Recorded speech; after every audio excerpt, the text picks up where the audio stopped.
Amigos televidentes, continuamos con su espacio Cerrando la Noche y antes de darle paso al invitado vamos a dar las buenas noches y la bienvenida a nuestro colega don Luis Soto que se integra al set de Cerrando la Noche. Así es, buenas noches a ustedes y a los amables televidentes que como siempre nos hacen el favor de su compañía. Así mismo es. Hicimos unos comentarios bien sencillos, bien light por la noche de hoy, Luis, pero vamos con el invitado porque el tiempo apremia. Vamos a conversar con Pedro Lorenzo, quien es vocero de la candidatura de Gonzalo Castillo, PLD. En este caso viene por la juventud del PLD a hablarnos de las bondades y por qué la juventud debe sumarse, ¿verdad?, a votar por la sangre nueva que representa a Gonzalo Castillo. ¿Es así? Así es, y muy buenas noches a todos ustedes. Le agradezco primero permitirnos ser parte de su espacio. Y bueno, quedó demostrado ya en las elecciones internas que la juventud es decisiva. Fue gran parte de la votación que estuvo presente y quien dio paso a que Gonzalo Castillo ganara la primaria. Y bueno, sabemos ya las estadísticas que para las elecciones generales que tenemos, tanto en febrero como en mayo de 2020, es totalmente decisivo tener el apoyo de la juventud, pues representa un gran porcentaje de la población votante hábil que va a estar para esta contienda. Cuando tú hablas de la juventud, Pedro, y vemos que las redes sociales juegan un papel fundamental, ¿cómo ustedes se sienten con estos memes, con las cosas que le hacen al candidato, por la forma en que él se maneja, por la forma en que él habla? Y que he escuchado a alguna gente decir que al final esto hasta le favorece, porque llega la figura y el nombre del candidato a mucho más gente. ¿Cómo lo ha analizado usted de la juventud, este tema del candidato, de Gonzalo Castillo? Perfecto, mira, resulta interesante el tema, pues en 60 días pasó a ser de un ministro de bajo perfil a un candidato que todo el mundo conoce. Las últimas estadísticas que medimos previo a las elecciones tenía un 70% de conocimiento de la población del candidato Gonzalo Castillo. Y tuvo mucho que ver eso, y más ahora. Si nos faltaba un 20% para que conocieran al candidato, ya no hay forma. Todo el mundo sabe quién es Gonzalo Castillo. Pero yo creo que tú incurres en un error. Gonzalo Sí. Castillo no era un candidato no era un ministro de bajo perfil. Si había una persona en este país que se conocía y que casi manejaba un mini estado, era Gonzalo Castillo. Sí, se conocía en su labor de ejercicio de las funciones públicas que tenía. Claro, pero Más no fue en en- eso que más no dijiste en que era de bajo activismo, perfil. Más no en activismo constante y político como ha venido surgiendo. Que si puede ver, ha habido que demostrar en cierto escenario, por utilizar una palabra, su procedencia peledeísta, que ha tenido que demostrarse así. Es un peledeísta, pues muchas personas se preguntaban de dónde salió.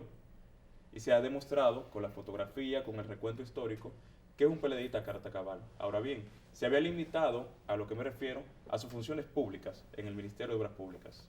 Bien, yo más que hablar de las campañas negativas que se hacen o positivas, depende del cristal con que tú la miras, me gustaría saber qué es lo que le ofrece Gonzalo Castillo de nuevo a la juventud dominicana, porque sacar a colación las estadísticas de que un gran porcentaje va a ser jóvenes, Claro. que los jóvenes deciden, a mí eso no me dice nada. Ahora, ¿qué le oferta el PLD y Gonzalo Castillo a la juventud dominicana? Yo creo que ese debe ser el tema que debemos Fenomenal. trabajar. Encantado. Mira, es interesante y soy muestra de eso, de que en esta campaña han cambiado el rol de la juventud. Por lo regular en las campañas la juventud era para los bonches, para la fiesta, para el bandereo.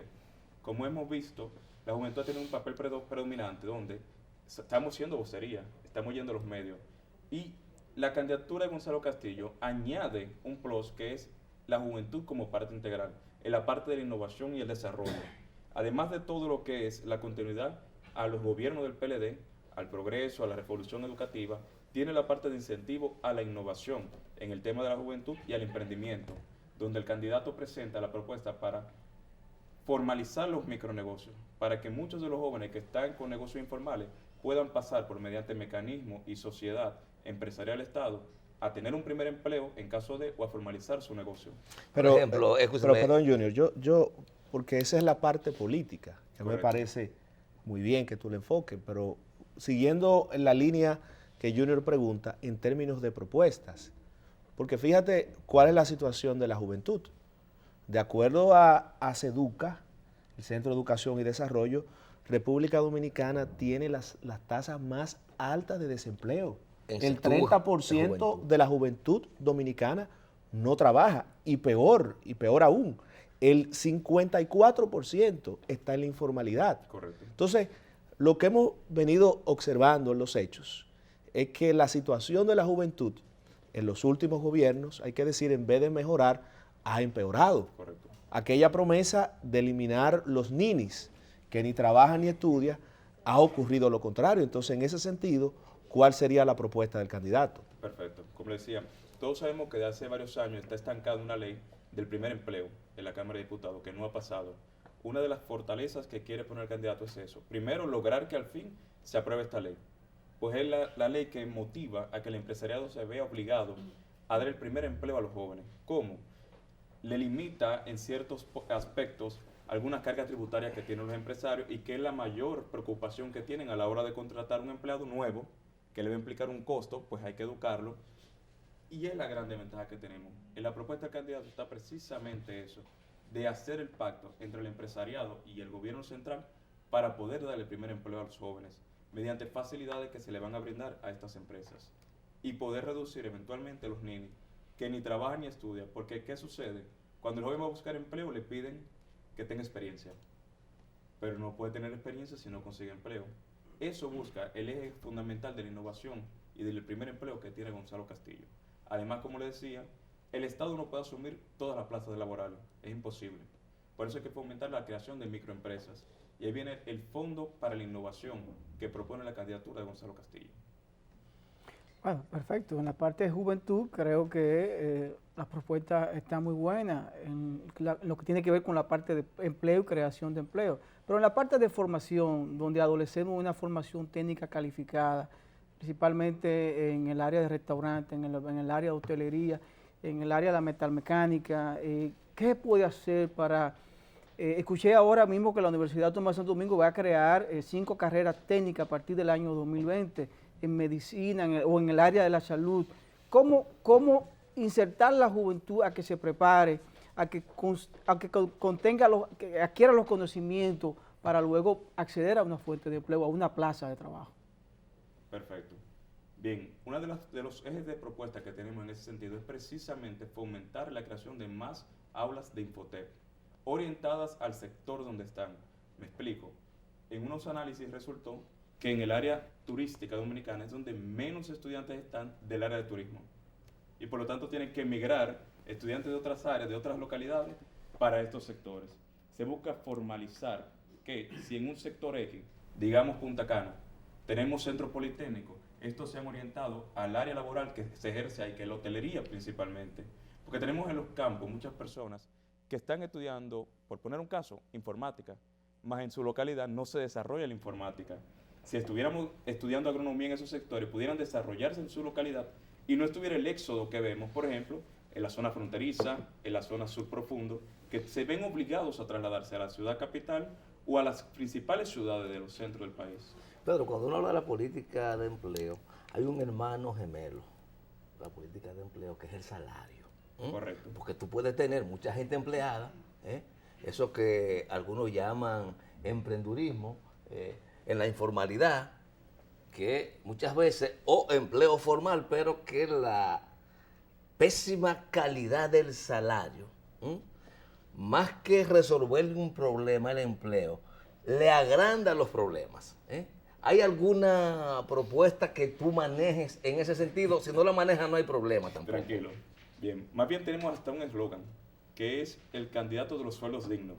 Para ese tipo de preguntas que nos hacen, pues en los diversos recorridos, aparte de llevar al activismo político, se hacen consultas donde se pregunta a la gente precisamente qué tú necesitas, qué tú requieres, y eso llevado a esa realidad que tú presentas, de que muchas personas tienen el empleo, pero no llegan. Entonces, lo que pasa es que no se trata de consigna. ¿En qué consiste esa política pública que va a generar empleos de calidad y salario competitivo? Porque de consigna estamos llenos. Sí, claro. Eso está bueno. Como hemos visto, cada año aumenta todo. Y eso lleva, y hemos visto el tema del aumento salarial, que en un momento dado el sector público aumentó, más el privado no. Uno de los ejes que presenta en el tema del aumento salarial o del salario digno, como lo decía, es el pacto.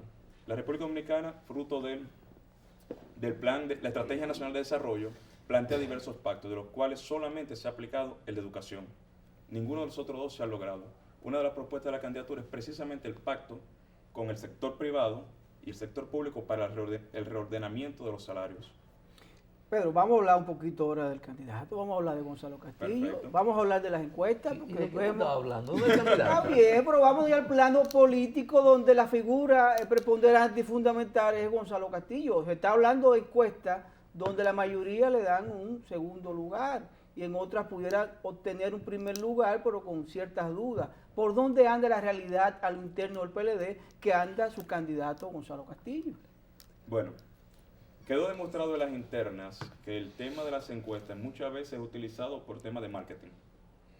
Muchas dieron números que ni cerca de la realidad de lo que sucedió. Pero tú crees en las encuestas, ¿verdad? En algunas, Perfecto. en algunas. Especialmente las que son de estudio interno, porque eso tiene que decirnos la verdad. ¿Como cuántas marcas aquí o firmas tenemos que se puede decir que son serias, que son encuestadoras calificadas, que hemos creído en los últimos 10 años, 8 años? Ahí están los números. Solo hay que comparar lo que ellos dijeron y lo que salió resultado. Hubo muchas que no se pueden inventar. No, pero para ustedes, los números del PLD internamente, ¿cuánto dice que tiene el tenemos firmas candidato? encuestadoras que trabajan. 60, Perdón, 60. 60 firmas encuestadoras. Digo, 60% tiene el candidato. No, vamos a ganar. Y en primera vuelta, no hay chance en una segunda vuelta. Esos son globos de ensayo para distraer la atención de las personas. Pero recientemente el ministro Peralta, José Ramón Peralta, dijo que Gonzalo estaba en un segundo lugar después de Luis Abinader, con 11 o 12 puntos por encima le llevaba Luis Abinader. Sí, las mediciones, como hemos venido viendo, han ido cambiando.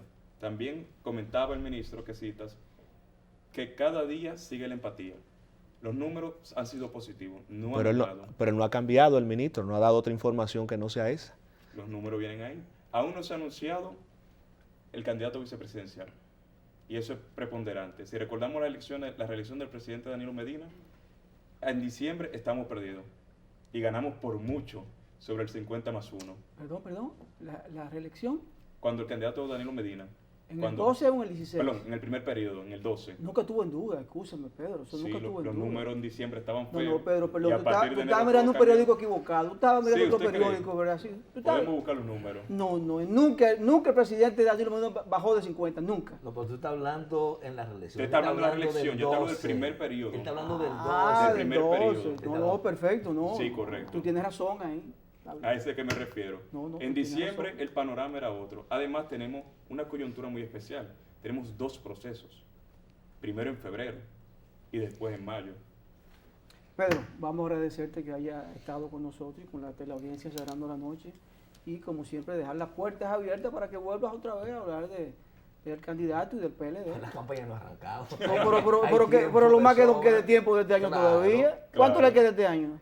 Oye, pero la campaña No, pero ¿cuánto le presidencial queda no este está año? abierta, ¿Cuánto o sea le que queda todavía este queda año? tiempo. Estamos en un proceso de campaña municipal que nuestro A- candidato a- presidencial apenas. está apoyando a todos nuestros candidatos municipales. Pero bueno, le agradezco a todos por el espacio que nos han permitido y siempre estamos prestos para venir y acompañar en su espacio. Gracias a Gracias, Pedro Pedro. Lorenzo, vocero de la candidatura presidencial de don Gonzalo Castillo, PLD Juventud. Vamos a la pausa y volvemos en breve.